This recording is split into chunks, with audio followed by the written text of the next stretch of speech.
How to add a contact widget on iPhone. So all you have to do, the easiest way for you to do that is to long press your home screen here, right? And it you will see it shaking. Now on the upper left, you'll see the plus sign there. Click on that plus sign and scroll down and look for contacts here. Or you can just basically search widgets here and tap on contacts. And here you'll be given three options. It's either it will look like this or this, or you can have one contact, three contacts showing, and more contacts showing. It really depends on you. So tap on, for example, this one. I just want to have one square, little square like this.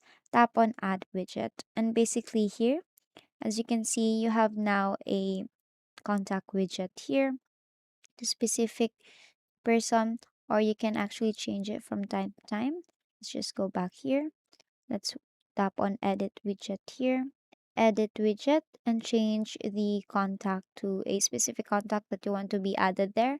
Same goes with those widget that has six contacts, and basically that is it. That is how you add a contact widget on iPhone, and that is all for today. If this video helped you, please don't forget to like, share, and subscribe to the YouTube channel to show your support. Thank you for watching.